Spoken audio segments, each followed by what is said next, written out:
students, let's resume our Haryana GK quick revision series. आजकल हमने start कर रखा है HSSC CET के जो भी ग्रुप सी ग्रुप डी के जो भी एग्जाम हुए हैं प्री के या मेंस के, वो सीरीज स्टार्ट कर रखी है। आज का जो है हमारा वो है कौन सा एग्जाम है, ग्रुप सी का प्री का एग्जाम है जो कि कंडक्ट कराया गया था 6 नवंबर 2022 को शिफ्ट 2 सेकेंड शिफ्ट का एग्जाम है ये। Without wasting time let's start. First question is Haryana राज्य की राजधानी कहाँ है? तो ये तो हम सबको पता है कहाँ है, चंडीगढ़।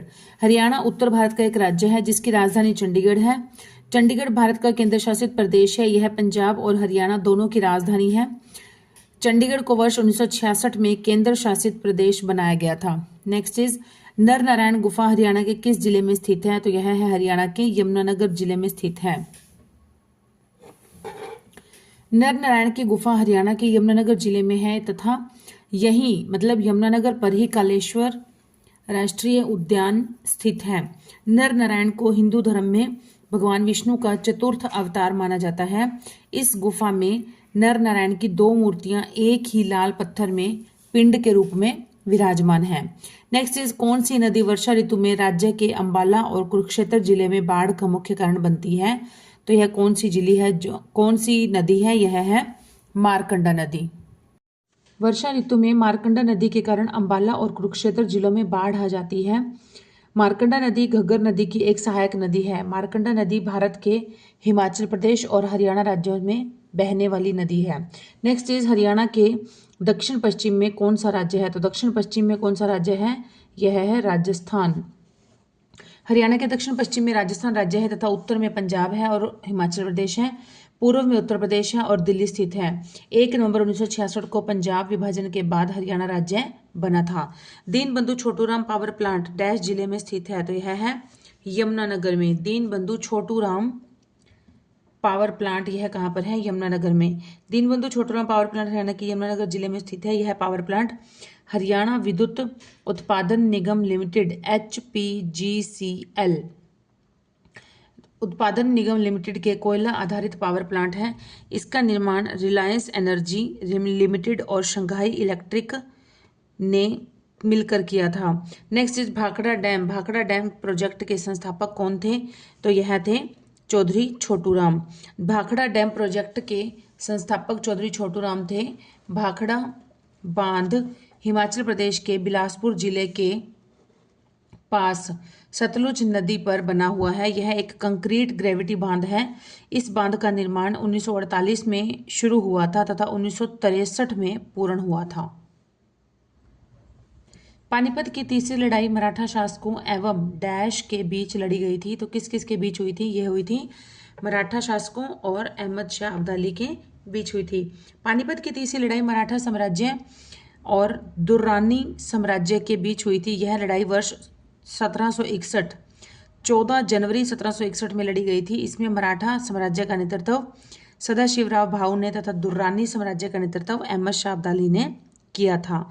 इस लड़ाई में मराठों को भारी नुकसान हुआ और वे लड़ाई हार गए थे। नेक्स्ट इज महाभारत में हरियाणा को डैश कहा गया है? तो यह कहा गया है बहुधान्यक कहा गया है। गलत है ये, बी ऑप्शन नहीं आएगा, यहाँ पर सी आएगा, सी ऑप्शन आएगा। महाभारत में हरियाणा को बहुधान्यक कहा गया है। महाभारत में हरियाणा को बहुधान्यक क्षेत्र के नाम से जाना जाता था। हरियाणा को पहले ब्रह्मवर्त, आर्यावर्त और ब्रह्मोपदेश के नाम से भी जाना जाता था। कुरुक्षेत्र में महाभारत का युद्ध लड़ा गया था। नेक्स्ट इज हरियाणा की पारंपरिक वेशभूषा में फरगल। फरगल क्या है? फरगल है बच्चों का एक टॉप होता है, उसे कहते हैं फरगल। हरियाणा की पारंपरिक वेशभूषा में फरगल एक टोपी होती है जिसे बच्चे सर्दी के मौसम में पहनते हैं। बच्चों का टोपा या बच्चों का टोपी कह सकते हैं। निम्नलिखित में से कौन सा हरियाणा की महिलाओं का पारंपरिक परिधान है जो दुल्हन को विवाह के समय दिया जाता है? तो यह कौन सी होती है? इसे कहते हैं दीमच। दीमच हरियाणा की महिलाओं का पारंपरिक परिधान है। यह दुल्हन को विवाह के समय दिया जाता है। दीमच एक रेशम की ओढ़नी या फिर स्टोल होती है। निम्नलिखित में से 2020 में आयोजित 34वें सूरजकुंड अंतर्राष्ट्रीय शिल्प मेले फरीदाबाद का थीम स्टेट कौन सा था? 2020 में इसमें थीम स्टेट था हिमाचल प्रदेश। 2020 में आयोजित 39वें सूरजकुंड राष्ट्रीय शिल्प मेले का थीम स्टेट 39 में नहीं आएगा, 39वां तो अब था, ये था 34वां थीम स्टेट हिमाचल प्रदेश था। यह मेला 1 से 16 फरवरी 2020 तक हरियाणा के फरीदाबाद में आयोजित किया गया था। इसमें उज्बेकिस्तान देश की भी भागीदारी थी। Next is flying training centre Haryana institute of civil aviation HICA। Haryana institute of civil aviation की स्थापना हरियाणा में किस स्थान पर हुई थी? तो यह हुई है पिंजौर में। कहाँ पर हुई है? पिंजौर में हुई है। Flying training centre Haryana institute of civil aviation अर्थात HICA हरियाणा नागरिक व उड्डयन संस्थान की स्थापना ये पिंजौर में की गई। नागरिक उड्डयन विभाग हरियाणा की स्थापना 1 नवंबर 1966 में की गई थी तथा पिंजौर हरियाणा में पंचकुला जिले का एक शहर है। नेक्स्ट इज हरियाणा के खिलाड़ी हरविंदर सिंह किस खेल से संबंध रखते हैं? तो हरविंदर सिंह रखते थे आर्चरी से। हरियाणा के खिलाड़ी जो है हरविंदर सिंह, यह एक पैरालंपिक तीरंदाज हैं। पैरालंपिक हैं, आर्चरी करते हैं। इन्हें हाल ही में हुए पेरिस पैरालंपिक 2024 में पुरुषों की व्यक्तिगत रिकर्व ओपन स्पर्धा में स्वर्ण पदक जीता है। चिंकारा प्रजनन केंद्र हरियाणा में कहाँ पर स्थित है? तो यह है कैरू भिवानी में स्थित है। कैरू भिवानी हरियाणा में चिंकारा प्रजनन केंद्र है। यह केंद्र भिवानी जिले के एक गांव में है। इसे सर्वप्रथम वर्ष 1986 में एक हिरण पार्क के रूप में शुरू किया गया था। चिंकारा को भारतीय गजेल के नाम से भी जाना जाता है। हरियाणा में किस वर्ष को बालिका शिशु वर्ष घोषित किया गया? हरियाणा में वर्ष 2006 को बालिका शिशु वर्ष घोषित किया गया था। जनगणना 2001 के अनुसार हरियाणा में 0 से 6 महीनों की उम्र में लड़कियों और लड़कों का अनुपात 1000 शिशुओं पर 819 था, जो कि 2006 में बढ़कर 854 हो गया था। जटायु संरक्षण प्रजनन केंद्र की स्थापना कब हुई थी, जिसे पहले गिद्ध देखभाल केंद्र के रूप में जाना जाता था? तो यह हुई थी 2001 में हुई थी कि जटायु संरक्षण प्रजनन केंद्र JCBC की स्थापना 2001 में हुई थी। इसको पहले गिद्ध देखभाल केंद्र के नाम से जाना जाता था, VCC। यह हरियाणा के पंचकुला जिले के पिंजौर शहर में स्थित है और इसका संचालन बॉम्बे नेचुरल हिस्ट्री सोसाइटी और वन विभाग हरियाणा करता है। नेक्स्ट इज किस वर्ष में हरियाणा विधानसभा की सीटों की संख्या को बढ़ाकर 90 कर दिया गया था? तो यह किया गया था 1977 में बढ़ाकर। हरियाणा विधानसभा में शुरुआत में 54 सीटें थी और इसे मार्च 1967 में बढ़ाकर 81 सीटें कर दिया गया और 1977 में इसे 90 सीटें कर दी गई थी, जिसमें से कि 17 सीटें जो हैं वो आरक्षित हैं। नेक्स्ट इज प्रशासनिक राजस्व के उद्देश्य से हरियाणा राज्य को कितने भागों में बांटा गया है? तो यह बांटा गया है 6 भागों में। हरियाणा को 6 भागों में प्रशासनिक राजस्व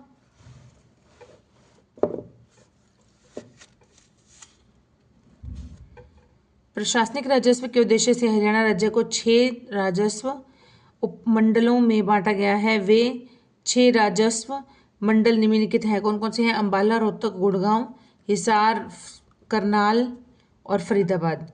6 राजस्व मंडल को 23 जिलों में, इन 6 मंडलों को 23 जिलों में बांटा गया है।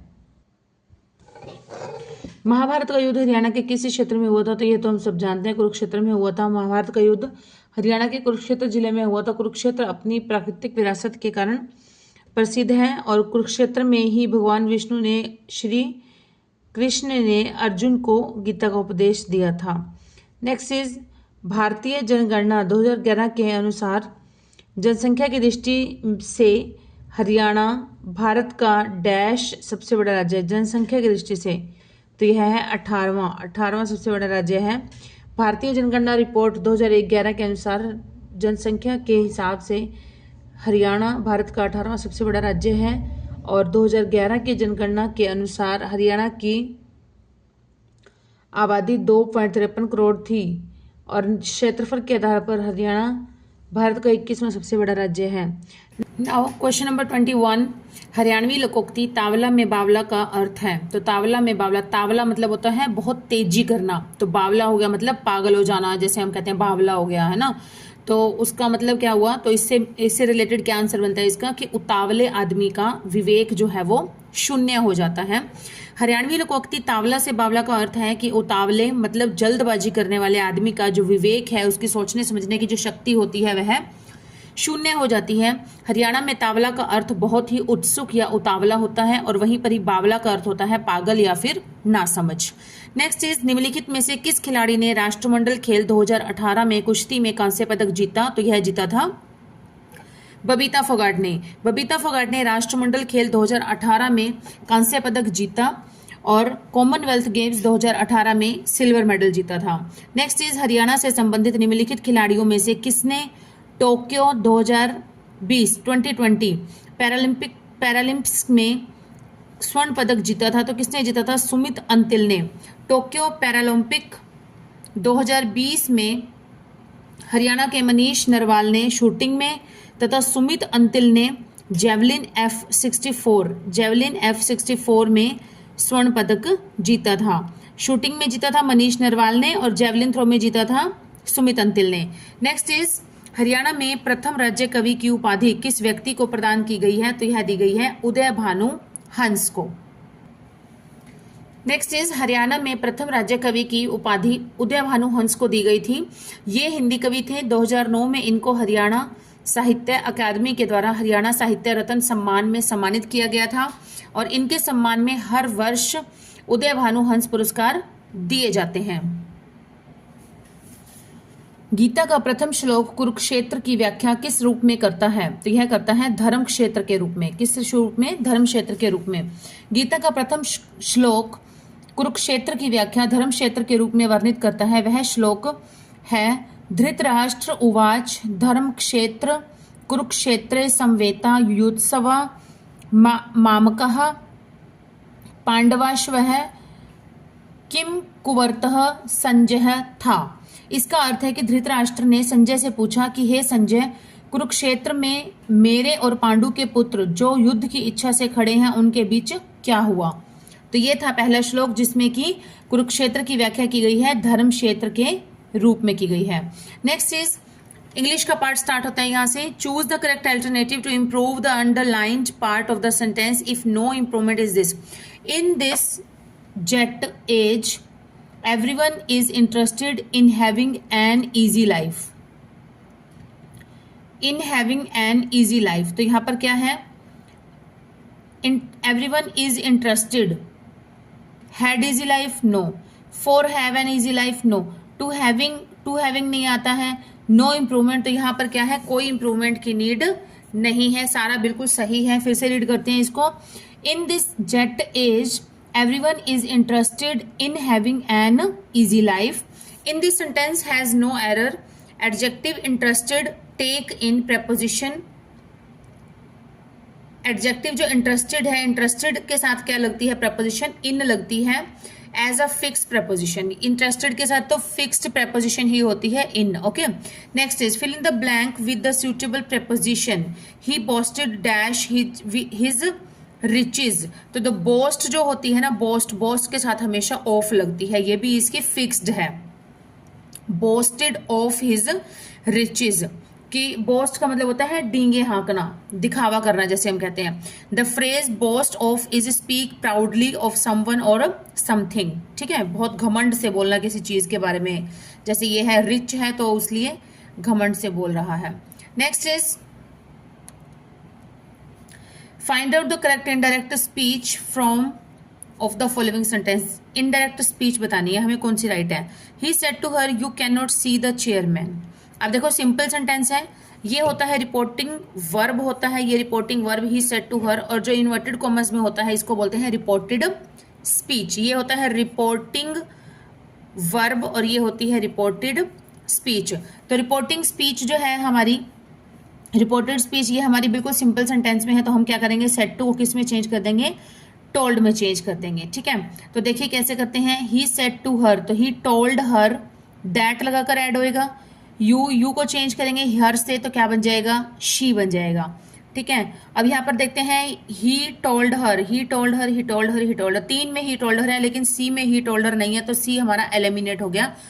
ये हम 3 ऑप्शन है हमारे पास, इनमें से हम देते हैं यू को चेंज करेंगे हर से तो हर का क्या बन जाएगा, यू का बन जाएगा हर से चेंज करके शी बन जाएगा।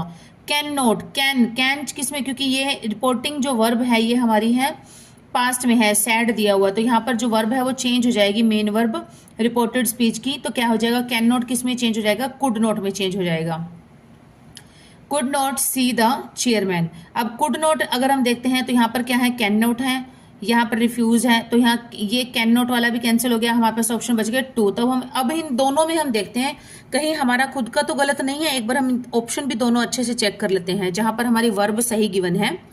ही टोल्ड हर, ठीक है, दैट ठीक है, यू आ गया, यहाँ पर शी आ गया, लेकिन यहाँ पर क्या है, यू को चेंज तो करेंगे ना, यू को जो सेकंड प्रोनाउन होता है, सेकंड पर्सन प्रोनाउन होता है, उसको हम चेंज करते हैं रिपोर्टिंग वर्ब के ऑब्जेक्ट के अकॉर्डिंग। तो रिपोर्टिंग वर्ब का ऑब्जेक्ट है हमारा हर, ये सब्जेक्ट होता है रिपोर्टिंग वर्ब का ही, और ऑब्जेक्ट होता है यहाँ पर हर, तो हर के अकॉर्डिंग यू को चेंज करेंगे तो क्या बन जाएगा, शी बन जाएगा। अगर इसको एज एन मेन सब्जेक्ट दिखाना है तो यू का शी का हर का क्या बन जाएगा, शी बन जाएगा। She could not see the chairman, so most relevant answer is option D. Okay, next is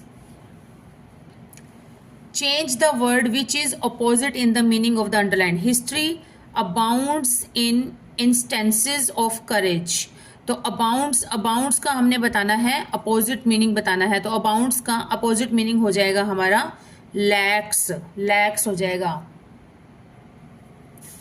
history abounds in instances of courage, abounds का मीनिंग होता है एग्जिस्ट इन लार्ज नंबर या फिर अमाउंट्स। अपोजिट क्या हो जाएगा इसका, लैक्स हो जाएगा या नीड्स हो जाएगा, वांट्स हो जाएगा या डेफिशिएंट्स हो जाएगा। Next is pick out the correctly spelled, immaculate. तो यहाँ पर जो राइट स्पेलिंग है वो है हमारी ए ऑप्शन। स्पेलिंग देखते हैं, इसको रीड करते हैं, IMMACULATE,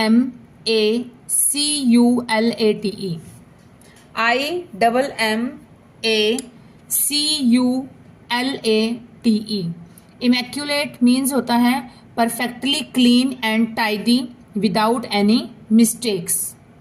next is pick out the wrongly spelled. तो रॉन्ग कौन सा इन सब में से हम देखते हैं, देखिए प्रेफरेंस, डिफरेंस, रेफरेंस, परफॉर्मेंस कहाँ गलत है, क्योंकि MANCE आता है यहाँ पर, ठीक है, तो परफॉर्मेंस हो जाएगा। परफॉर्मेंस का मीनिंग है the act of performing something in front of an audience, audience के सामने कुछ किसी भी टाइप की कोई एक्ट को परफॉर्म करना, that is called performance. But performance में स्पेलिंग क्या रहती है, PERFORMANCE। डन।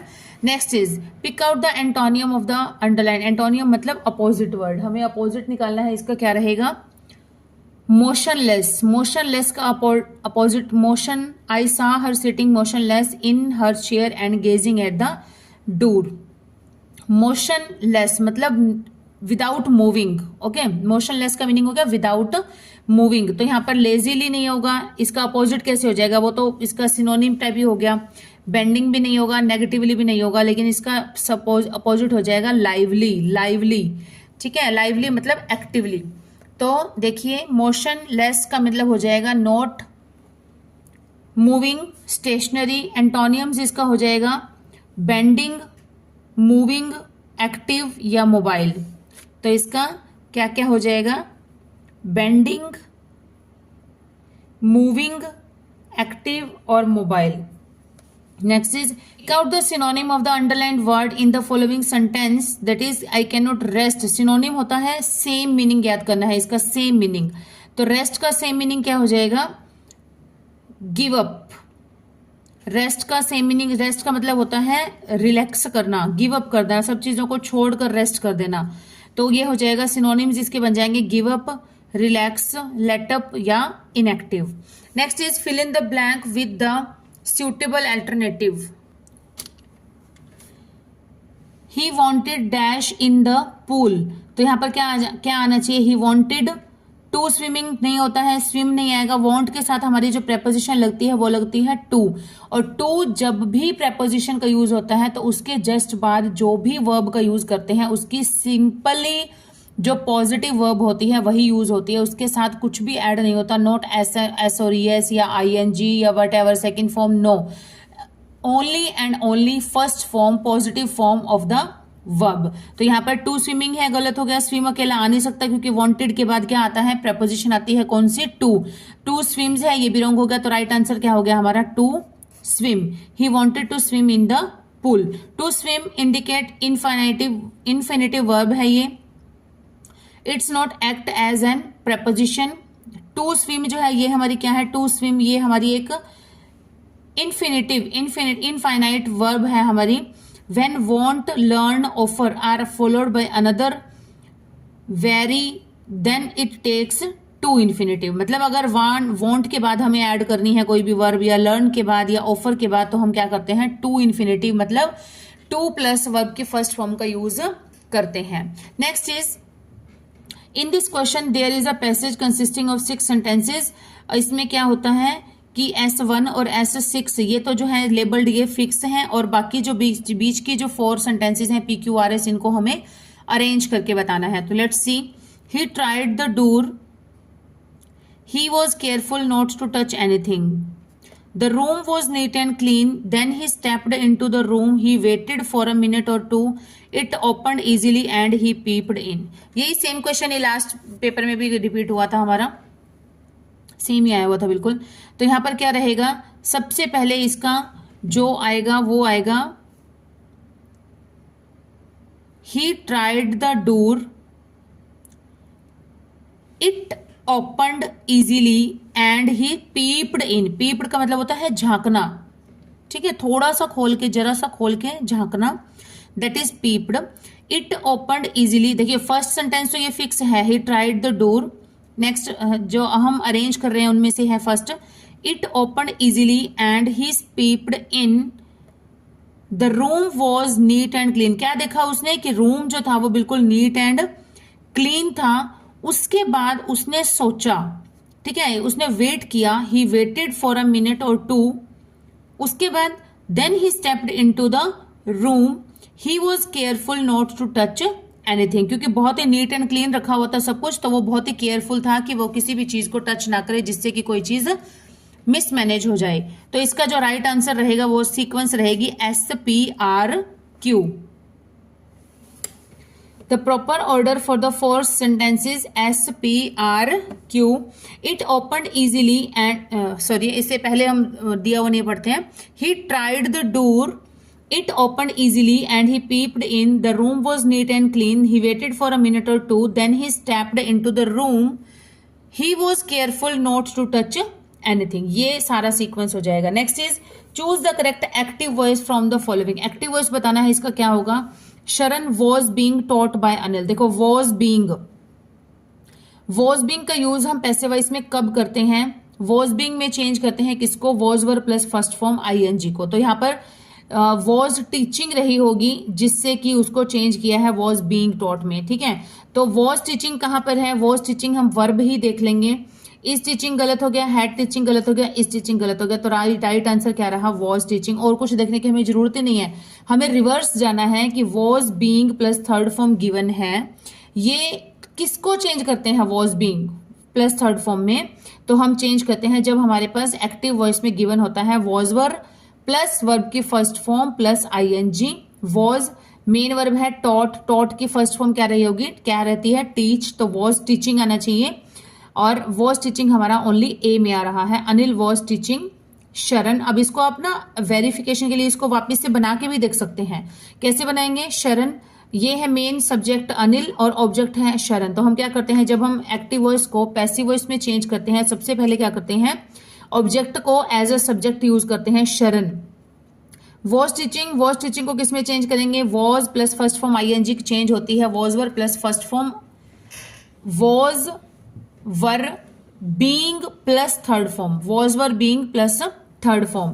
तो शरण सिंगुलर है तो वॉज लग जाएगा, शरण वॉज बीइंग टीच की थर्ड फॉर्म क्या होती है, टॉट, शरण was being taught by Anil. तो ये हमारा वेरिफिकेशन करने पर यही हमारा राइट आंसर आ रहा है, तो हमारी बिल्कुल सही हमने चूज किया है। So the right answer is Anil was teaching शरण। इसका फॉर्मूला गिवन है, आप इसको देख सकते हैं। Pick out the part of the sentence which has an error.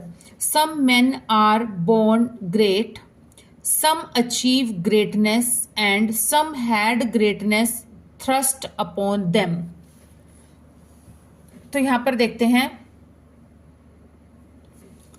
some men are great, are born great, ठीक है। achieve यहां पर भी वर्ब मतलब प्रेजेंट में है, यहां भी प्रेजेंट में है, लेकिन यहां पर क्या दिया है, यहां पर हमें had दे दिया है। had मतलब पास्ट की दे दी गई है, इसलिए ये हमारा क्या हो जाएगा, सही नहीं है। क्योंकि एक ही सेंटेंस के अंदर जब हम वर्ब का यूज कर रहे हैं तो हमारा रिलेटिव भी और रिलेटेडली भी होना चाहिए ना। तो रेलेवेंट क्या रहेगा यहां पर, some have greatness thrust upon them. तो ये कौन सा पार्ट है हमारा, A B and C, C part है। तो सी पार्ट में हमारी प्रॉब्लम है। Some men are born great, some achieve greatness and some have greatness thrust upon them। The following sequence in present form then us we have। okay, next is question answer देने। ये passage given है, passage के नीचे इसके 38, 9, 43 questions are given. We have to search the answers from this given passage. Next, which one of the following statements best reflects the main argument of the passage। इसका right answer रहेगा B.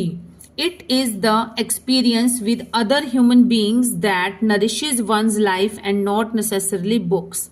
Best reflects the, इसमें का best reflect क्या है, the main argument of the passage is it is the experience with other human beings that nourishes one's life and not necessarily books। Next question is, the author says that in later days his love of books diminished because। C इसका right answer रहेगा। because even the bad experience he had with men were more valuable than what the noblest books could give।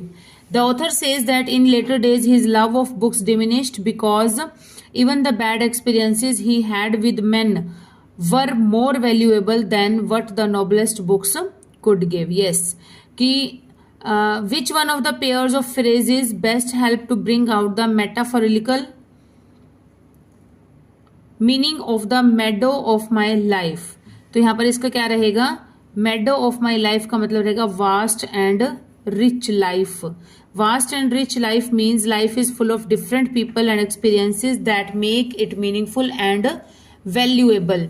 The phrase is vast and meaningful life। इसका meaning है meadow of my life का meaning है vast and rich life या vast and meaningful life। Next, विराम चिन्ह की दृष्टि से निम्नलिखित युग्म, हिंदी का स्टार्ट हो गया स्टूडेंट्स यहाँ से। विराम चिन्ह की दृष्टि से निम्नलिखित युग्मों में से अशुद्ध युग्म का चयन कीजिए। क्या यह बैल तुम्हारा ही है, प्रश्न चिन्ह। मां ने पुकारा, थोड़ा पानी दे दो, योजक चिन्ह। इतना गहरा तालाब, विस्मयादि बोधक। पहाड़ों पर बर्फ गिर रही है, पूर्ण विराम। तो यहां पर हम देखते हैं अशुद्ध युग्म का चयन करना है। अशुद्ध, इतना गहरा तालाब, देखिए यहां पर एक्सक्लेमेटरी है तो ये तो बिल्कुल सही है, ये सही है। पहाड़ों पर बर्फ गिर रही है, सिंपल सेंटेंस है, पूर्ण विराम में, ये भी सही है। क्या यह महल तुम्हारा है, क्या लगाकर क्वेश्चन पूछा गया है तो यह प्रश्न चिन्ह है, ये भी हमारा सही है।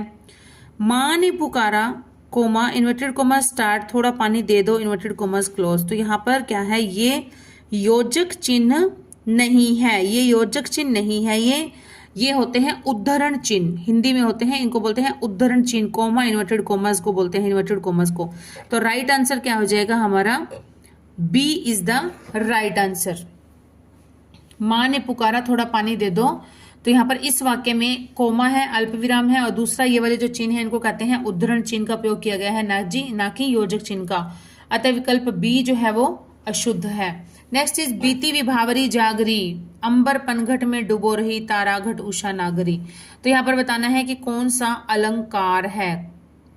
उपयुक्त काव्य पंक्तियां उदाहरण है, कौन से अलंकार का उदाहरण है। देखिए, बीती विभावरी जागरी, अंबर पनघट में डुबो रही, ताराघट उषा नागरी। तो यहाँ पर है मानवीकरण अलंकार। मानवीकरण अलंकार कब होता है? जब किसी निर्जीव वस्तु को मानवता के गुणों के साथ एक्सप्लेन किया जाता है। मतलब किसी निर्जीव वस्तु को इस तरह से एक्सप्लेन किया जाता है, इस तरह से शो किया जाता है कि जैसे कोई ह्यूमन बींग्स जो है, मनुष्य जो है वो अपनी एक्टिविटीज करता है, उस तरह से उसको एक्सप्लेन किया जाता है। तो वहां पर होती है हमारी मानवीकरण अलंकार। उपयुक्त पंक्तियां मानवीकरण अलंकार का उदाहरण है। इसमें है निर्जीव वस्तुओं, भावों या प्रकृति की शक्तियों को मानवीय गुणों, क्रियाओं या भावनाओं के साथ भावनाओं के रूप में दिखाया जाता है। वहां पर होता है मानवीकरण अलंकार। नेक्स्ट है दुर्दशा। दुर्दशा शब्द निर्मित है, किस चीज से निर्मित है? दुर उपसर्ग से, दुर उपसर्ग से, दु उपसर्ग से या दुह उपसर्ग से। तो यहाँ पर है दुर उपसर्ग से। र जो है, र के पैर में हलंत आएगा इस तरह से, मतलब आधा र। इसका मतलब होता है आधा र। किसी भी लेटर के, किसी भी वर्ण के अगर नीचे ऐसे वाला साइन आ जाता है, ऐसे वाला हल्का सा, तो ये बन जाता है आधा। उसका मतलब होता है आधा अक्षर। तो यहाँ पर भी देखिए र ऊपर गिवन है, आधा है ना। तो यहाँ पर क्या है? दुर उपसर्ग दिया गया है। प्रत्यय की दृष्टि से असंगत विकल्प को पहचानिए। असंगत कौन सा है? अस प्लस त्र, अस्त्र, चर प्लस अन, चरण, शुच प्लस आलू, शचालू। शचालू कैसे आ जाएगा? श को ऊ की मात्रा है, ये ऊ की मात्रा तो लगी रहेगी ना यहाँ पर, ये कैसे हटा दी? या प्लस अन, यान। तो यहाँ पर राइट आंसर हो जाएगा सी, शुच प्लस आलू, शुचालू, शुचालू। यह श की मात्रा नहीं हटनी चाहिए, यही यहाँ पर राइट आंसर है और यही शब्द ही यहाँ पर गलत है। प्रेम पूर्वक शब्द किस क्रिया विशेषण से संबंधित है? तो यह है यौगिक क्रिया विशेषण। कौन सा? यौगिक क्रिया। प्रेम पूर्वक, इसमें यौगिक क्रिया विशेषण है। यौगिक क्रिया विशेषण वे होते हैं जो किसी दूसरे शब्द में प्रत्यय या पद लगाकर बनाए जाते हैं जी। इन्हें दर्शाने के लिए एक शब्द, दो शब्द या फिर हाइफन का प्रयोग किया जाता है। नेक्स्ट इस जंगल में मोर नाचा किसने देखा, लोकोक्ति का उचित निहितार्थ क्या है? तो यह है गुण के प्रदर्शन के लिए उचित स्थान का होना, उचित प्लेटफॉर्म का चुनाव करना भी बहुत जरूरी होता है। जंगल में मोर नाचा किसने देखा, गुण के प्रदर्शन के लिए उचित स्थान का चुनाव अति आवश्यक है। कौन सा शब्द तत्सम नहीं है? तत्सम नहीं है हानि, लोक, दुग्ध, ये है तत्सम, लेकिन जो रात है यह तत्सम नहीं है। जिन शब्दों को बिना किसी बदलाव के ले लिया जाता है उन्हें कहते हैं तत्सम शब्द, जैसे कि दुग्ध, लोक, हानि, रात्रि, पुष्प आदि। तो रात जो है इसका तद्भव रूप है। तद्भव रूप है किसका? रात्रि का। आश्रित उपवाक्य कितने प्रकार के होते हैं? आश्रित उपवाक्य होते हैं 3 प्रकार के। कौन कौन से? आश्रित उपवाक्य 3 प्रकार के होते हैं। इसमें एक विषय और एक विधेय होता है, लेकिन यह अधूरा विचार प्रदान करता है। इसके प्रकारों में संज्ञा आश्रित उपवाक्य, विशेषण आश्रित उपवाक्य और क्रिया विशेषण आश्रित उपवाक्य। संज्ञा आश्रित, विशेषण आश्रित और क्रिया विशेषण आश्रित उपवाक्य होते हैं। दिए गए किस विकल्प में पुल्लिंग शब्द है? तो यह है पुल्लिंग। कहानी, कहानी सुनी, एकांकी पढ़ी या एकांकी लिखी, जीवनी पढ़ी, नाटक लिखी या नाटक लिखा, या नाटक पढ़ा या नाटक सुना या नाटक सुनी। तो सुनी तो गलत लग रहा है हमें, मतलब अगर हम वर्ड को एक सेंटेंस के अंदर या फ्रेज के अंदर भी यूज करके हम देखते हैं तो हमें पता चल जाता है कि उसका जो नेचर है वो कैसा है, पुल्लिंग है या फिर स्त्रीलिंग है। तो यहाँ पर पुल्लिंग कौन सा है? नाटक। ठीक है, नाटक, कलाकार, दिन, सूर्य, चांद, ये सब क्या होते हैं? पुल्लिंग होते हैं। नेक्स्ट है संधि की दृष्टि से कौन सा विकल्प असंगत है? शची प्लस इंद्र, शचींद्र। अन्य प्लस उदर, अन्योदर। मति प्लस अभिमान, मात्याभिमान। प्रति प्लस इच्छा, प्रतीक्षा। तो यहाँ पर बी जो है यह गलत है। बी जो है ये गलत आंसर है इसका। इसका क्या बनेगा? अन्य प्लस उदर, इसको मिलाकर अब बनाएंगे तो उन्योदर बनेगा। उन्योदर, ना कि अन्योदर बनेगा। आपकी डैश का अवश्य पालन होगा। तो ये वाक्य के रिक्त में जो अवज्ञा शब्द का सर्वाधिक उपयुक्त विलोम बताना है। तो क्या आएगा? आपकी आज्ञा। अवज्ञा का विलोम हो जाएगा आपकी आज्ञा। आपकी आज्ञा का अवश्य पालन होगा। आज्ञा जो है वो अवज्ञा का अवज्ञा शब्द का विलोम है। चंद्र का पर्यायवाची शब्द नहीं है। सुधांशु, राकेश, दिनेश, हिमांशु। यहां पर क्या है? सुधांशु, राकेश और हिमांशु ये सारे जो है ये चंद्र के पर्यायवाची हैं, लेकिन दिनेश जो है ये दिनेश, दिन प्लस ईश, ये दिनेश जो है ये हमारा सूर्य का पर्यायवाची है, ना कि चांद का पर्यायवाची है। तो चांद के पर्यायवाची कौन कौन से हैं? देखो यहाँ पर शशि, रजनीश, रजनी भी होता है, रजनीश भी होता है, दोनों होते हैं। चंद्र के होते हैं रजनी, रजनी होता है रात्रि, रात्रि का होता है रजनीश, जो रात का ईश हो गया, मतलब रात को जो निकलता है, रात का जो स्वामी हो गया वो कौन हो गया? चंद्र। तो यहाँ पर शशि, रजनीश, राकेश, राकापति, निशाकर, विधु, हिमांशु, सुधांशु, निशाकर, ये सारे जो है ये चंद्र के हैं। और जो दिनेश है, दिनेश का पर्यायवाची होता है सूर्य। नेक्स्ट है इतिवृत्त शब्द के लिए उचित इतिवृत्त। इतिवृत्त का मतलब क्या होता है कि समाचारों का कालक्रम से ब्यौरा, वृत्तांतों का घटनाक्रम, जन साधारण में परिचित धारणाएं, किसी देश अथवा समाज की घटनाओं का क्रमवार ब्यौरा, तो इसे कहते हैं डी, इतिवृत्त कहते हैं। इतिवृत्त से आशय है किसी देश या समाज की घटनाओं का क्रमवार सिस्टमैटिक ढंग से ब्यौरा देना, उसे कहते हैं इतिवृत्त। निम्नलिखित किस विकल्प में प्रत्यक्ष समस्त पद का सही विग्रह और समास है? प्रत्यक्ष का अक्ष के प्रति अवयवी भाव बी है, अक्ष है जिसके समान सामने द्विगु, अक्ष है जो प्रति कर्मधारय प्रति और अक्ष द्वंद। तो इसका क्या है राइट आंसर? ये राइट आंसर रहेगा ए, अक्ष के प्रति। अक्ष के प्रति और कौन सा हो जाएगा फिर? अवयवी भाव। जैसे कोई भी हमें शब्द दिया जाता है ना, उसका हमें कोई भी संधि समास विग्रह करना होता है, तो उसमें हम उसकी जो डेफिनेशन, मतलब जो उसकी एक्सप्लेनेशन होती है उस शब्द की, उसी के ऊपर ही डिपेंड करता है कि ये किस टाइप का इसके अंदर समास होगा। तो ये अक्ष के प्रति है, तो यहाँ पर हो जाएगा अवयवी भाव। नेक्स्ट इज जीवन में समय का डैश समझना आवश्यक है। वाक्य के रिक्त में वर्तनी की दृष्टि से सही शब्द बताना है। महत्व, महत्व, महत्व, महत्व। तो यहाँ पर कौन सा आएगा? बिल्कुल सही है हमारा महत्व। आधा त आएगा, म ह आधा त और व महत्व।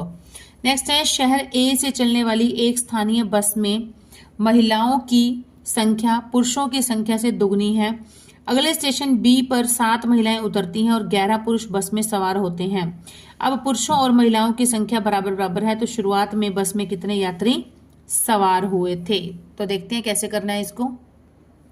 देखिए पहले क्या दिया है हमें कि ए से चलने वाली एक स्थानीय बस में महिलाओं की संख्या पुरुषों की संख्या से दुगनी है, तो हमने मान लिया कि पुरुषों की संख्या है x और तो महिलाओं की उससे दुगनी है, तो कितनी हो जाएगी? 2x या 2x। और सेकंड जो कंडीशन है उसमें क्या गिवन है कि महिलाओं में से अगले स्टेशन पर 7 महिलाएं उतर गई, तो पहले कितनी थी? 2x, इसमें से 7 उतर गई, तो अब कितने पुरुष, क्या स्टेटस रहा पुरुषों का? इनकी x में 11 जो पुरुष थे और सवार हो गए, और दोनों की संख्या जो है वो बराबर हो गई। इक्वेशन हमारी बराबर हो गई।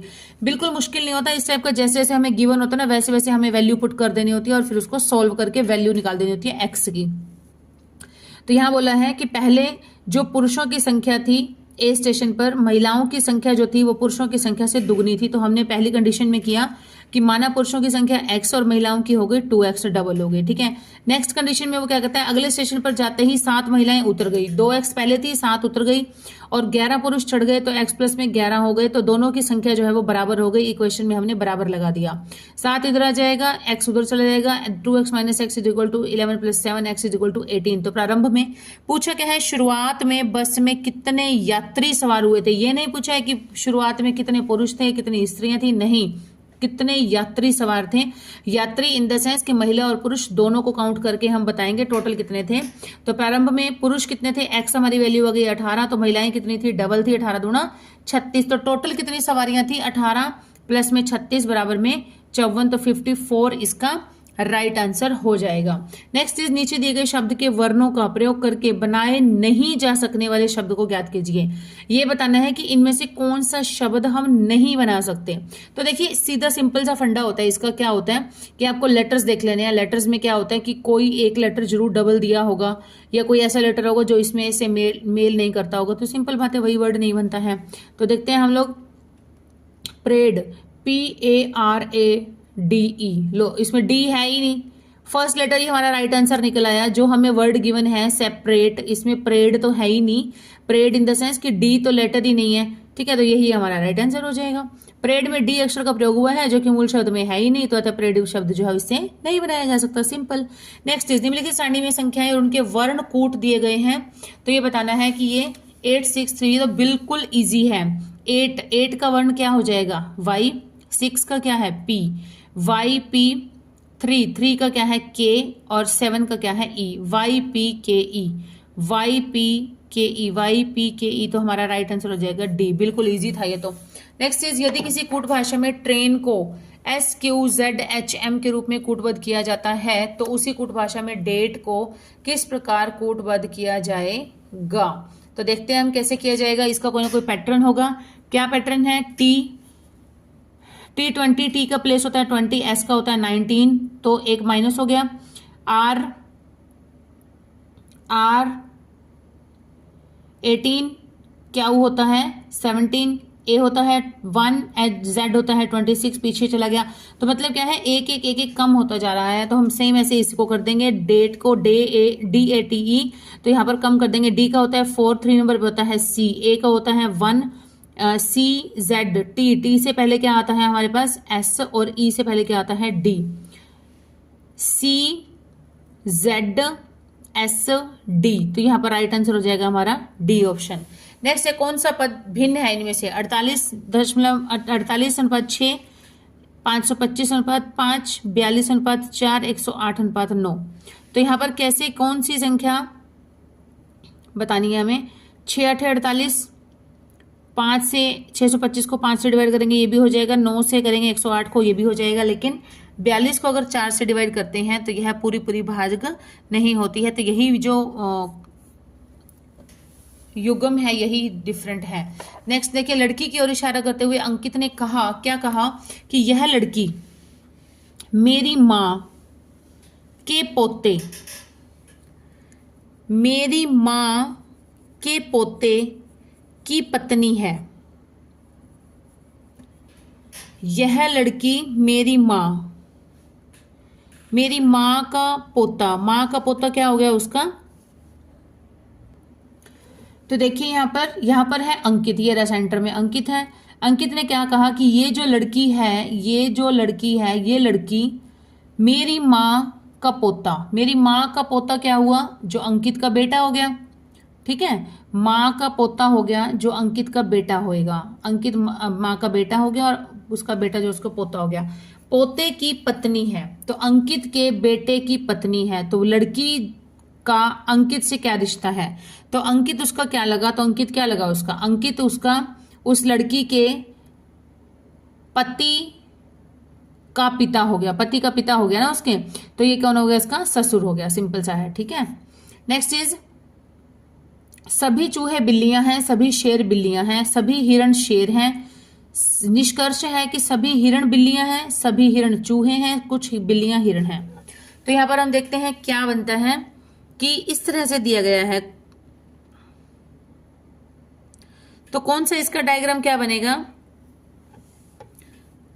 सभी जो चूहे हैं वो बिल्लियां हैं, सभी चूहे जो हो गए ये सारी बिल्लियां हो गई, ठीक है, और सभी शेर भी बिल्लियां हैं, सारे शेर जो हैं वो भी बिल्लियां हैं, और सारे जो हिरण हैं वो शेर हैं, ठीक है। तो यहां पर क्या हो जाएगा कि सभी हिरण बिल्लियां हैं। जब सभी हिरण शेर हैं और सभी शेर बिल्लियां हैं तो ऑब्वियस बात है सभी हिरण बिल्लियां भी होंगे, है ना। सभी हिरण शेर हैं और सारे हिरण शेर हैं और सारे शेर बिल्लियां हैं, तो सारे हिरण बिल्लियां भी तो होंगे ना। ये राइट आंसर हो गया। एक तो हमारा फर्स्ट ठीक हो गया, और दूसरा कौन सा बता रहा है ये कि कुछ बिल्लियां हिरण हैं, कुछ बिल्लियां जो हैं कुछ बिल्लियां हिरण भी हो सकती हैं ये। तो हमारा क्या हो जाएगा कि ये थर्ड वाला भी सही हो जाएगा, राइट ऑप्शन हो जाएगा हमारा बी की केवल 1 और थर्ड। कुछ हिरण चूहे हैं, हिरणों का चूहे से कोई संबंध नहीं है। आप यहाँ पर देख सकते हैं वो चूहे बिल्कुल अलग हैं, हिरण अलग हैं। तो यहाँ पर निष्कर्ष 1 और 3 जो है ये सही निकलते हैं। नेक्स्ट इस श्रृंखला में एक्स का मान बताना है 35, 46, 59, 91, 110, 131। तो देखते हैं कैसे कर रखा है इन्होंने। पहले डिफरेंस निकालेंगे D2 माइनस D1। तो यहाँ पर 46 में से 35 गया 11, 59 में से 46 माइनस किया तो 59 में से 46 माइनस किया तो 13 प्लस 13 हुआ है 40, 11, 13। अगला देखते हैं हम 91 और 110। यहाँ पर 19 का डिफरेंस है, 110 से 131 तक 21 का डिफरेंस है। तो यहाँ पर 2 के डिफरेंस से प्लस कर रखा है 11, फिर 13, फिर अगला क्या प्लस करेंगे 15। तो 59 में 15 प्लस करेंगे तो 74 आएगा, 74 में 17 प्लस किया तो 91 आ गया, 91 में 19 किया तो 110 आ गया। तो हमारा राइट आंसर हो जाएगा 74 is the right answer.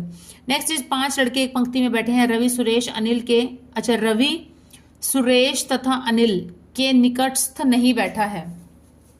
Ravi Suresh और या अनिल के पास नहीं बैठा है। अनुभव सुरेश के पास नहीं बैठा है, बिल्कुल पास नहीं बैठा है, जस्ट नेक्स्ट नहीं है। रवि मोहन के पास बैठा है। मोहन पंक्ति के बीच में बैठा है। अब सबसे बड़ी बात, हमें मोहन पंक्ति के बीच में बैठा है, तो मोहन जो है वो पंक्ति के बिल्कुल बीच में हो गया, ठीक है। और रवि मोहन के पास बैठा है, रवि मोहन के पास बैठा है, हमने ऐसे कर दिया, ठीक है। क्यों? क्योंकि हमें बोला गया था रवि सुरेश या अनिल के पास नहीं बैठा है। रवि अगर इधर करते हैं तो सुरेश अनिल दोनों पास आ जाएंगे, इसलिए रवि जो है सुरेश और अनिल के पास नहीं बैठा है। तो यहाँ पर हो जाएगा रवि, ठीक है। और मोहन पंक्ति के बीच में बैठा है, ये हमारा हो गया। अनिल दाईं ओर से अंत में बैठा है, ये बिल्कुल आसान हो गया। अनिल को दाईं ओर से अंत में बिठा दिया हमने। तो अनुभव और रवि सुरेश तथा अनिल के पास नहीं बैठा, रवि सुरेश और अनिल के पास नहीं है, तो बचा कौन हमारे पास? सुरेश। इस प्लेस पर हमारे पास कौन आ जाएगा? सुरेश आ जाएगा। अनुभव सुरेश के पास भी नहीं है। ये सारी कंडीशंस हमारी फॉलो हो रही हैं। अब पूछा क्या गया है, तो अनुभव जो है वो निम्नलिखित में से किसके साथ बैठा है? तो अनुभव किसके साथ बैठा है? अनुभव बैठा है रवि के साथ, क्योंकि इस साइड तो कोई है ही नहीं। तो रवि किसके अनुभव किसके पास बैठा है? अनुभव बैठा है रवि के पास। आप एक देश के वित्त मंत्री हैं, देश की अर्थव्यवस्था में मंदी छाई हुई है, आप कौन सा बेहतर कदम उठाएंगे? तो हम क्या उठाएंगे? हम उठाएंगे देश की अर्थव्यवस्था में वृद्धि करने के लिए अच्छी वित्तीय नीतियां लागू करेंगे। नेक्स्ट इज निम्नलिखित संख्या श्रृंखला को पूरा करने के लिए नीचे दिए गए विकल्पों में से लुप्त संख्याओं का चयन कीजिए। 0, 2, 6, डैश 20, 30, 42, डैश 72, 90। तो यहाँ पर हम देखते हैं 0 से 2 में 2 प्लस हो गया, 2 से 6 में 4 प्लस हो गया, 6 से इसमें कितना प्लस करेंगे? 6। मान लिया, मानते हैं अगर हम 12, 12 में 8 प्लस किया 20, तो हमारी सीक्वेंस जो है वो पूरी हो रही है। यहाँ पर होएगा 12, 12 और दूसरा क्या है इसमें जोड़े तो 10, 10 फिर 12, 12 के बाद 14। तो यहाँ पर 42 में 14 जोड़ा तो हमारे पास आ गया 56। तो यहाँ पर आंसर हो जाएगा 12 और 56। 12 और 56 राइट आंसर है बी। नेक्स्ट इज निम्नलिखित में से भिन्न पद कौन सा है? डिफरेंट कौन सा? इनसे में से संगीतकार, गाना, किसान, हल, बढ़ई, आरा, श्रमिक, फावड़ा। तो यहाँ पर बताना है संगीतकार। संगीतकार जो है वो गाना गाता है? नहीं। संगीतकार जो है वो गीतकार जो है वो गाना गाता है। अन्य में जो व्यक्ति है वो उसका औजार दे दिया गया है। संगीतकार का गाना औजार नहीं है, इसका औजार नहीं दिया गया यहाँ पर। तो राइट आंसर हो जाएगा ए। उस विकल्प को चुनिए जो तीसरे पद से उसी प्रकार संबंधित है जिस प्रकार दूसरा पद पहले से संबंधित है। तो देखिए यहाँ पर 72, 12, 72, 6 डैश। तो यहाँ पर है 12, 12 को 72 से करेंगे तो 12 छिक्के 72 हो जाएगा। तो 6 को 6 से करेंगे तो क्या हो जाएगा? यहाँ पर पहला पद कैसे है? 12 अनुपात में 72, तो 12 गुणा में 12/2। 12/2 आ गया 6, तो 12 छिक्के 72 हो गया। तो ऐसे ही इसको करेंगे 6 गुणा में 6/2। तो 2 को 6 को 2 से किया तो 3, 6 तिये 18 हो जाएगा। नेक्स्ट इज उस विकल्प को चुनिए जो तीसरे पद से उसी प्रकार संबंधित है जिस प्रकार दूसरा पद संबंधित है पहले पद से। तो यहाँ पर देखेंगे हम कैसे है MMA, MMA, PPR। तो हम कैसे करेंगे? छोटे अक्षरों को बड़े के रूप में तथा बड़े अक्षरों को छोटे के रूप में लिखा गया है कि जो छोटा है पहले, उसको फिर बड़ा कर दिया, यहाँ पर छोटा था बड़ा हो गया, ये बड़ा था ये छोटा हो गया, ठीक है। तो यहाँ पर सेम ऐसे ही हम इसको कर देंगे। कैसे करेंगे देखो, पीछे से लेके चलना है हमें, P P P P R. तो पहले लिखेंगे आर, आर यहाँ पर स्मॉल है तो यहाँ पर कैपिटल हो जाएगा, यहाँ पर पी स्मॉल है तो ये कैपिटल हो जाएगा, और यहाँ पर पी कैपिटल है तो ये स्मॉल हो जाएगा। आर आर और small p, R R small p हो जाएगा, आर पी पी स्मॉल हो जाएगा। तो कौन सा है ये, राइट आंसर हमारा है ए। नेक्स्ट इज, ऐसे संख्या संयोजन का चयन कीजिए जिसके अनुसार अक्षरों को व्यवस्थित किए जाने से एक सार्थक शब्द बनाया जा सके। DUOPIM,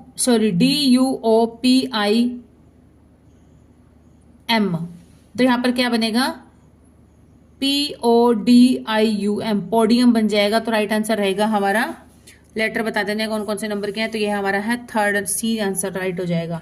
उस सॉफ्टवेयर का नाम बताइए जो कंप्यूटर सिस्टम के सही रखरखाव तथा संरूपण के लिए प्रयोग होता है। तो कौन सा सिस्टम है, यह है system utilities, system utilities, system utilities.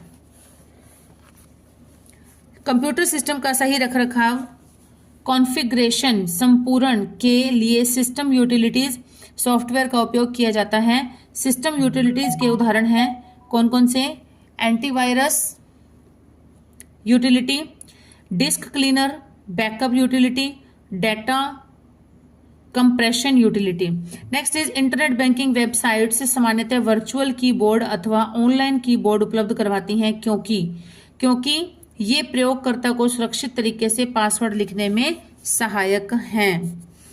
Internet banking website में वर्चुअल कीबोर्ड अथवा ऑनलाइन कीबोर्ड उपलब्ध करवाती हैं, किस लिए, क्योंकि इससे उपयोगकर्ता को सुरक्षित तरीके से पासवर्ड लिखने में मदद मिलती है। और वर्चुअल कीबोर्ड माउस की मदद से पासवर्ड डालने का एक ऑनलाइन एप्लीकेशन है।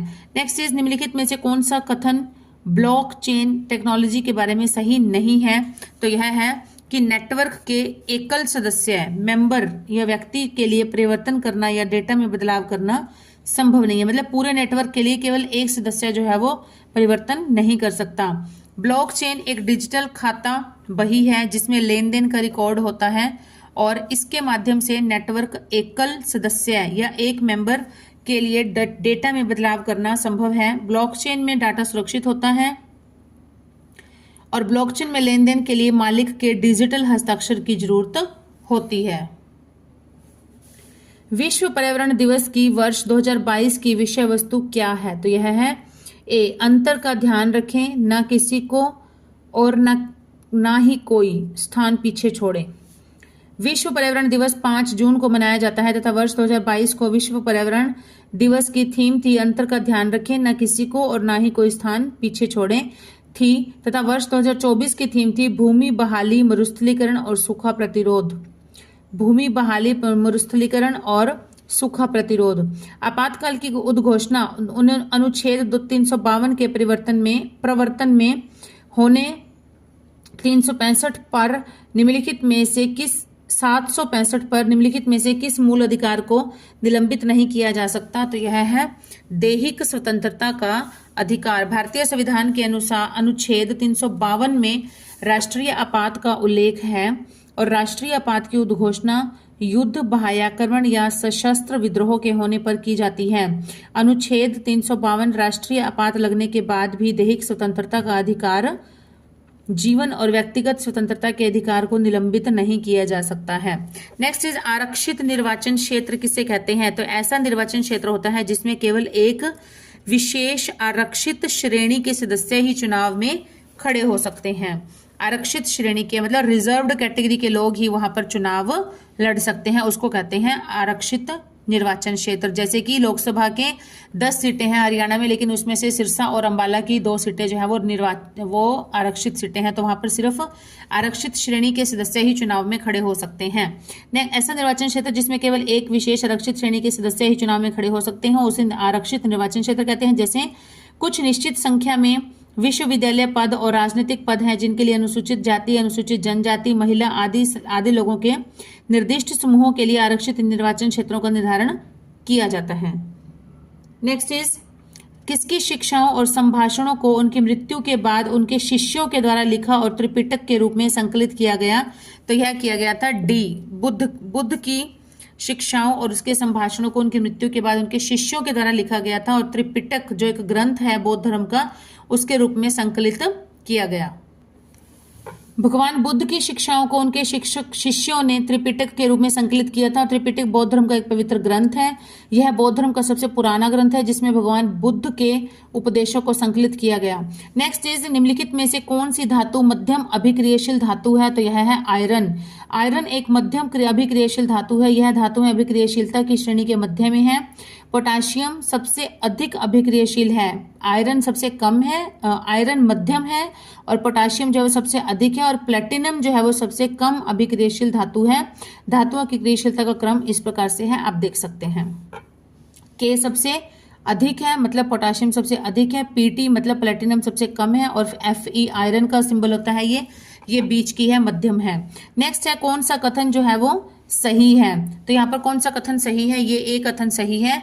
गलनांक पर ऊष्मा की निरंतर आपूर्ति से ठोस का तापमान बढ़ जाता है। गलनांक पर ऊष्मा की निरंतर पूर्ति से ठोस का तापमान जो है वो बढ़ जाता है और गलनांक पर ऊष्मा की निरंतर आपूर्ति ठोस से तरल अवस्था बदलने में ही उपयोग होती है। अतः कथन ए और सी जो है वो दोनों सही हैं। सी भी है, ये भी सही है, लेकिन बी जो है ये गलत है। नेक्स्ट इज 68वें राष्ट्रीय फिल्म पुरस्कार में किस राज्य ने सर्वाधिक फिल्म हितैषी राज्य का पुरस्कार जीता है? तो यह जीता है मध्य प्रदेश।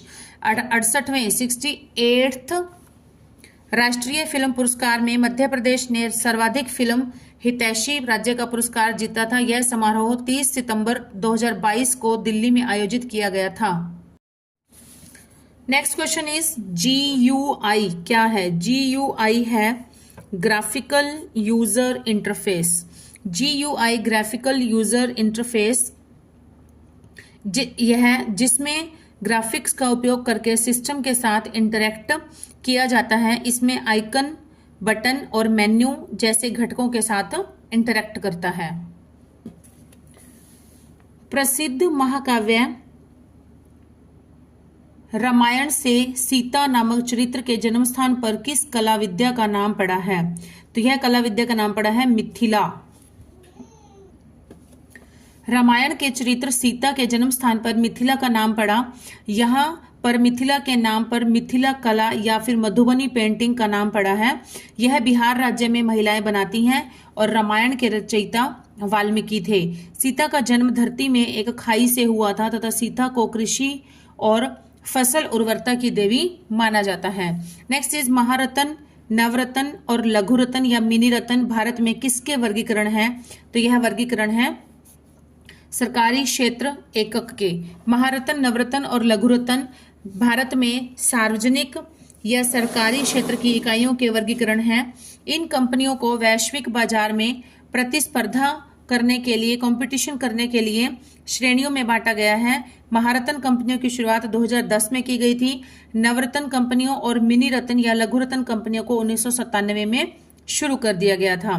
नेक्स्ट इज अंतर्राष्ट्रीय अपराध का मुकाबला करने के लिए सीमा पार पुलिस समन्वय में सहायता करने वाले अंतर्राष्ट्रीय संगठन का क्या नाम है? तो यह नाम है इंटरपोल।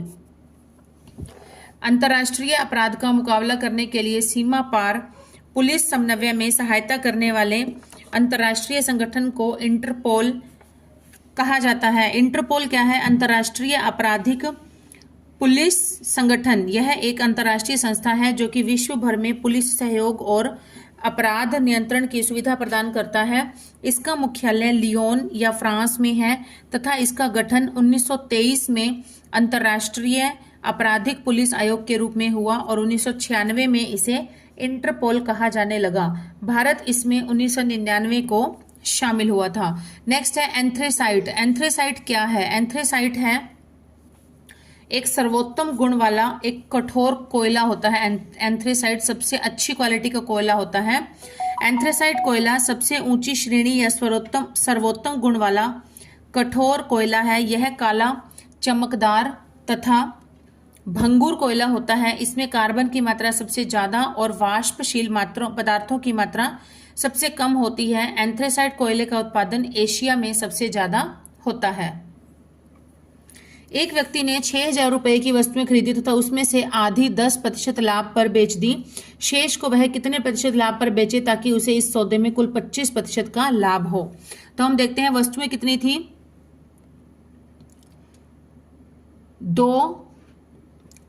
दो पार्ट दिए गए हैं। एक में 10% लाभ हुआ है तो दूसरे में लाभ हमें चाहिए, कितना चाहिए, 25% चाहिए। तो हम दो आधे भाग को दूसरे को किस में करेंगे, 2 गुणा 25 कर देंगे तो 50%। 50 में से 10% लाभ वो पहले गेन कर चुका है तो कितना बचा, 40%। तो 40% लाभ पर बेचा जाए। जो बाकी बची हुई चीजें हैं, आधी जो चीजें हैं उनको 40% लाभ पर बेचेगा, तभी उसको टोटल 25% का लाभ होगा। 3 समान घनों को मिलाकर एक पंक्ति में रखा गया इस प्रकार बने घनाभ के संपूर्ण पृष्ठीय क्षेत्रफल का तीनों घनों को संपूर्ण पृष्ठीय क्षेत्रफल के योगफल से अनुपात कितना होगा। तो देखते हैं, तीनों घनों का संपूर्ण पृष्ठीय क्षेत्रफल का योग क्या हो जाएगा, 6a², 6a², 6a²। तो तीनों का हो जाएगा 18a²। इन 3 घनों से बने हुए घनाभ की भुजाएं कितनी हो जाएंगी, a और 3a। तो घनाभ का संपूर्ण पृष्ठीय क्षेत्रफल क्या हो जाएगा, 2 into a plus a into 3a plus 3a plus 3a। 3a plus नहीं आएगा यहाँ पर, 3a इंटू a आएगा, मल्टीप्लाई आएगा। तो ये हो जाएगा a² plus 3a² plus 3a²। तो ये हो जाएगा 3, 3, 6 और 1 7a², 14a²। तो इसका अनुपात हो जाएगा 14a² अनुपात में 18a²। a² कैंसिल, तो 7 इंटू 9, 7:9 आ जाएगा इसका राइट आंसर। नेक्स्ट है, एक व्यापारी के पास 500 किलोग्राम चीनी है जिसका एक भाग वह 8% लाभ पर बेचता है और शेष को 18% लाभ पर बेचता है। तो इस पूरे सौदे में उसे 14% का लाभ होता है। तो 8% लाभ पर बेची गई चीनी की मात्रा कितनी होगी। तो हम देखते हैं कि एक 8% लाभ पर बेची गई है, दूसरा बेचा गया है 18%, और टोटल कितना लाभ होता है उसको, 14%। अगर ओवरऑल करते हैं तो 14% का लाभ होता है उसको। तो 8 से 14 का डिफरेंस हो गया 6, 18 से 14 का हो गया 4। तो यहां पर है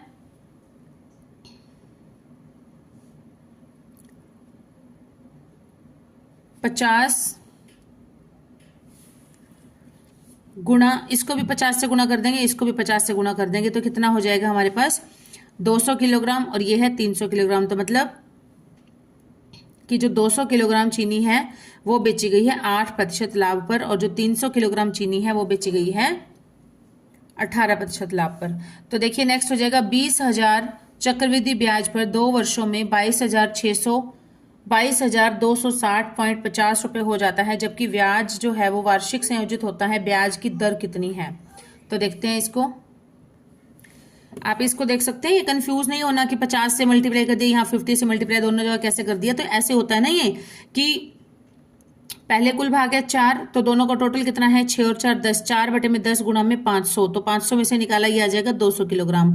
फिर है दूसरा भाग कितना हो जाएगा, 6 बटे में कुल कितना है, 4 और 6 10, तो 6/10 गुणा में 500, 0 0 कैंसिल, तो 50 गुणा 6 300 किलोग्राम। इस तरह से हो जाएगा सोल्व, क्योंकि इसमें शॉर्ट में दिया हुआ, कहीं आप कंफ्यूज हो जाए इसलिए मैंने एक्सप्लेन कर दिया आपको।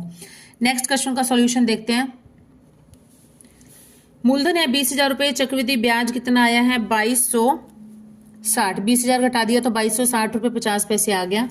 तो अतः मूलधन और अनुपात में हो गया हमारा जो पूरा जो कुल जो धन, मिश्र धन जिसको बोलते हैं, तो इसको अनुपात में रख दिया दोनों को, तो ये कट जाएगा, इतना बच जाएगा। 200 का वर्ग हो गया, ये 211 का वर्ग हो गया। तो यहाँ पर हो जाएगा ब्याज दर कितनी हो जाएगी, 11/200। 11 मतलब क्योंकि ये 211 इसका क्या है, मिश्र धन है ना, तो मिश्र धन में से मूलधन घटा दिया 200, तो बच गया 11। 11/200 गुणा में 100, तो कैंसिल हो गया, तो ये आ गया 5.5% हो जाएगा। नेक्स्ट है, यदि a² plus b² plus c² minus ab minus bc minus c is equal to 0 है, तो a/b/c क्या हो जाएगा। तो देखते हैं यहाँ पर कि a² plus b² plus c² minus ab minus bc minus ca is equal to 0 है। तो क्या हो गया, हमने इसको मान लिया a is equal to b is equal to c is equal to k। तो यहाँ पर सबकी जगह हमने k की वैल्यू पुट कर दी, तो क्या आ गया 3k² माइनस में 3k² इज इक्वल टू 0। तो क्या हो जाएगा, a b c जो है वो तीनों बराबर होंगे, तो इनका अनुपात क्या होगा, 1:1:1 होगा। तीनों का अनुपात हो जाएगा 1:1:1। नेक्स्ट है 10,000 के निकटतम की दो संख्याएं हैं जो 2, 3, 4, 5, 6 तथा 7 से विभाजित होती हैं, तो वो कौन सी हैं? वो हैं, देखते हैं कैसे। पहले हम इनका निकालेंगे एलसीएम। सबसे पहले क्या निकालेंगे? इनका एलसीएम निकालेंगे। एलसीएम निकालेंगे तो क्या हो जाएगा? 420। अब 10,000 को 420 से डिवाइड करेंगे तो हमारे पास आता है 9,660, मतलब 40 जो 340 जो है वो हमारा बच गया। इसमें शेषफल बच जाएगा, तो 340 इसमें से माइनस कर दिया 10,000 में से, तो आ गया 9,660। उसके बाद है 80 कम रह गया था, तो 80 इसमें जोड़ दिया, तो ये हो गया, मतलब 10,000 के दोनों नियरेस्ट हो गई। ठीक है, तो यहाँ पर हो जाएगा निकटतम कौन सी संख्याएं हैं? 9,660 है और 10,080 है, जो कि 2, 3, 4, 5, 6, 7 सभी से विभाजित हो जाएंगी। नेक्स्ट है 100 या 100 से कम हरों वाली, हर मतलब डेनोमिनेटर वाली सभी उचित भिन्नों का योगफल होता है क्या? तो यहां पर हम देखते हैं कि क्या हो जाएगा। 1/2, 1/3, 1/3, 2/3, 1/4, 2/4, 3/4 ऐसे करके, तो टोटल कहाँ क्या हो गया? 99/100। ठीक है, 100 तक जो डेनोमिनेटर है इस सब का योगफल क्या हो जाएगा? 1/2 प्लस 3/3 प्लस 6/4 ऐसे करके इसका ले लिया हमने एलसीएम 100। तो ये सारा आ जाएगा 99/2, तो ये बच गया। इसको 99 इंटू 25 हो जाएगा, तो कितना आ गया? 2475 आ जाएगा। तो सी इसका जो है वो राइट आंसर हो जाएगा। नेक्स्ट क्वेश्चन इज, यदि 1 का वर्ग 1 square plus 2 square plus 3 square up to 10 square is equal to 385 है, तो 2 square plus 4 square plus 6 square plus up to 20 square किसके बराबर होगा? तो देखिए बिल्कुल इजी है ये। गिवन है हमें 1 square plus 2 square plus 3 square up to 10 square is equal to 385। तो जो फाइंड आउट करना है हमें, तो इसमें से हम क्या करेंगे? ये 2 के वेरिएबल हैं सारे, तो 2 हम इसमें से कॉमन ले लेंगे। ठीक है, तो हमने 2 कॉमन ले लिया, तो क्या बच गया हमारे पास? 2 का स्क्वायर कॉमन ले लिया हमने यहां से, तो यहां पर बच गया 1 square plus 2 square plus 3 square up to 10 square. तो इसकी वैल्यू तो हमें गिवन ही है, कितनी है? 385। 2 का स्क्वायर कितना होता है? 4 को 385 से मल्टीप्लाई कर देंगे तो कितना आ जाएगा? 1540, तो जो कि है A option is the right answer. Next question is, A 50 page की एक हस्तलिपि को कॉपी करने में 8 घंटे लेता है, बी उसी काम को करने में 6 घंटे लेता है, और 100 पेज की एक हस्तलिपि को कॉपी करने में उन्हें कितने घंटे लगेंगे यदि वे दोनों मिलकर काम करते हैं?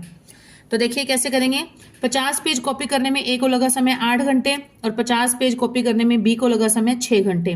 100 पेज कॉपी करने में दोनों को कितना समय लगेगा? ए प्लस बी। तो पेज के समय बराबर क्या हो जाएगा? कितना काम है? 100 पेज। ठीक है, तो यहां पर ये इसका काम कितना हो जाएगा?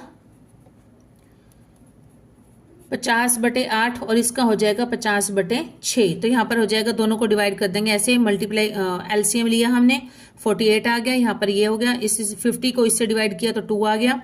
यहाँ पर ये हो जाएगा 6 और 8 14, 14 अपॉन में 48 तो उल्टा हो जाएगा, 48/14 हो जाएगा। तो ये हो जाएगा 6 × 6/7, 6 से 6/7 घंटे इसका राइट आंसर हो जाएगा।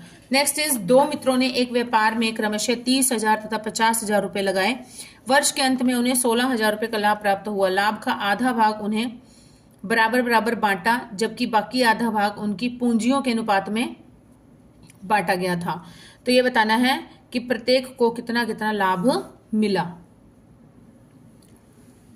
वर्ष के अंत में लाभ हुआ उन्हें 16,000 रुपए। लाभ का आधा आधा बराबर बांटने पर पूंजियों का अनुपात कितना हो जाएगा? 30,000 अनुपात में 50,000। 30,000 लगाया था, इसने 50,000 लगाया था, तो 3:5 हो गया। तो यहाँ पर 3/8 मतलब 5 और 3 8 दोनों को टोटल कर दिया, 8 आ गया गुणा में 8,000, तो ये हो जाएगा 3,000, दूसरी साइड हो गया 5,000। तो लाभ कितना हो गया? 4,000 प्लस में 3,000 और 4,000 प्लस में 5,000, मतलब 4,000 तो इन्होंने आधा आधा बांट लिया था। ठीक है, यहां से आधा आधा तो उन्होंने बांट लिया 8,000 रुपए, बाकी कितना रह गया उसके पास? बाकी रह गया 8,000 रुपए रह गए बाकी। तो यहाँ पर 8,000 में से निकाला है इनका अनुपात कितना, बाकी जो आधा जो बांटा गया था वो उनको अनुपात के हिसाब से बांटा गया था, तो ऐसे हो जाएगा। तो ये कितना हो जाएगा? एक का लाभ हो जाएगा 7,000, दूसरे का हो जाएगा 9,000, टोटल हो गया 16,000। एक एक्सप्रेस गाड़ी 100 किलोमीटर प्रति घंटा की औसत चाल से चलती है तथा हर 75 किलोमीटर के बाद 3 मिनट के लिए रुकती है। नो प्रस्थान बिंदु से 600 किलोमीटर पर अपने गंतव्य पर पहुंचने के लिए कितना समय लेती है? तो देखते हैं, 600 किलोमीटर तक पहुंचने पर रुकती है कितनी बार? 8 बार रुकती है। 600 बटे में 75, ठीक है, तो कितनी बार हो गया? 8 बार। 75 किलोमीटर के बाद रुकने पर गंतव्य की दूरी कितनी है? पहुंचने में लगा अतिरिक्त समय कितना है? 8 में से 1, क्योंकि एक बार तो नहीं रुकी है ना, 8 में से 1 टोटल बीच में जो स्टॉपेज आए थे 7 बार रुकी है, वो कितनी बार? 7 बार। और कितने कितने मिनट? 3 मिनट। तो कितने मिनट हो गए टोटल? 21 मिनट हो गए। 100 किलोमीटर की चाल से 600 किलोमीटर तक दूरी तय करने में लगा समय कितना हो गया? 6 घंटे। कुल समय कितना लगा? 6 घंटे ये लगे और 21 मिनट ये लगे। जो 21 मिनट बीच बीच में 3 मिनट का गैप लेके वो उसने स्टॉप लिया है, वो हो जाएगा 21 मिनट। तो टोटल समय लग गया 6 घंटे 21 मिनट। ओके, नेक्स्ट इज, यदि संख्या x दूसरी संख्या y से 10% कम है तो संख्या y 125 से 10% अधिक है, तो x का मान क्या हो जाएगा? तो देखते हैं हम क्या है। यदि संख्या y है 125 से 10% अधिक है तो y कितनी हो गई? 125 का 10% निकाल देंगे तो ये हो जाएगी, ऐड कर देंगे, 137.5 हो गई। और है आगे, यदि x संख्या y से 10% कम है तो x का 90% निकाल देंगे, y का 90% मतलब 10% कम कर दिया तो आएगी 123.75। तो आंसर क्या निकालना है? x का वैल्यू क्या होगा? x की वैल्यू हो जाएगी 123.75। नेक्स्ट है 0.75 का घन हो गया बटे में 1 माइनस 0 गुणा 75। 0 गुणा 75 नहीं आएगा, 0 पॉइंट आएगा, यहाँ दशमलव आएगा। प्लस में 0.75 प्लस 0.75 का स्क्वायर प्लस में 1, तो इसका घनात्मक वर्ग मूल क्या हो जाएगा? तो देखते हैं क्या होगा। ये इक्वेशन लिखी है, इसका स्क्वायर रूट निकालना है, वर्गमूल निकालना है ना घनात्मक, तो इसका स्क्वायर रूट कर दिया ऐसे करके। 1 माइनस 7.75 इसको माइनस कर दिया तो कितना आ गया? 0.25 आ जाएगा यहाँ पर। और यहाँ पर 1 प्लस 0.75 है तो इसको प्लस कर दिया 1.75 और इसका स्क्वायर कर दिया तो ये आ गया 5625 आ जाएगा। अब इनको प्लस कर देंगे। 7.75 अपॉन में था 0.25, तो उसको डिवाइड किया तो कितना आ गया हमारे पास? 3 आ गया हमारे पास। 3 मल्टीप्लाई 0.5675 प्लस में 2.3125, तो इसको प्लस कर दिया हमने, इसको मल्टीप्लाई किया फिर इसको प्लस किया तो ये आ गया 4, पूरा 4 आ गया, कंप्लीट 4 आ गया। तो 4 का स्क्वायर रूट क्या होता है? 2, तो 2 इज द राइट आंसर हो जाएगा हमारे पास। नेक्स्ट है 15 पुरुष 18 महिलाएं और 12 लड़के आपस में एक साथ काम करके एक दिन में 2070 रुपए कमाते हैं। यदि एक पुरुष, एक महिला और एक लड़के के दैनिक वेतन में अनुपात हो 4:3:2, तो एक पुरुष, 2 महिलाओं और 3 लड़कों का दैनिक वेतन क्या होगा? तो देखते हैं हम। कुल कमाई कितनी है? 2070 रुपए। वेतन का अनुपात कितना है? 4:3:2 है। और मतलब क्या है कि पुरुष का वेतन कितना है? 4x, महिला का 3x और लड़के का है 2x। तो कुल वेतन कितना हो गया? कुल वेतन कितना हो गया? 15 गुणा में 4, ठीक है। 15 पुरुष है ना, एक पुरुष का वेतन है 4x, तो 15 का कितना हो जाएगा? 15 गुणा में 4, 15 गुणा में 4 60x। यहाँ पर है 18 महिलाएं, 18 × 54x और 12 लड़के हैं, 12 दूना 24x। और तीनों का वेतन हो गया बराबर में हो गया 2000, एक्चुअल वेतन है 2070 रुपए। तो 138x बराबर में 2070, x बराबर में आ गया इसको डिवाइड करके 15 रुपए। तो पुरुष का वेतन कितना हो गया? 4x था, 4 गुणा में 15 हो गया 60, महिला का हो गया 15 × 45 और लड़के का हो गया 15 दूना 30। तो अतः हमें यह बताना है कि एक पुरुष, पूछा क्या है? एक पुरुष, 2 महिलाओं और 3 लड़कों का दैनिक वेतन। एक पुरुष का कितना है? 60, 2 महिलाओं का कितना हो गया? 45 दूना 90, 3 लड़कों को कितना हो गया? 30 × 90। तो यहाँ पर 90, 90 और 60 टोटल हो जाएगा 240 रुपए हो जाएगा, 240 रुपए। C is the right answer. Next and the last question of this question paper, 100th question. Students, मैं देख रही हूँ कुछ दिन से आप लोग बहुत मतलब सपोर्ट तो कर रहे हैं लेकिन बहुत अच्छा सपोर्ट नहीं कर रहे हैं।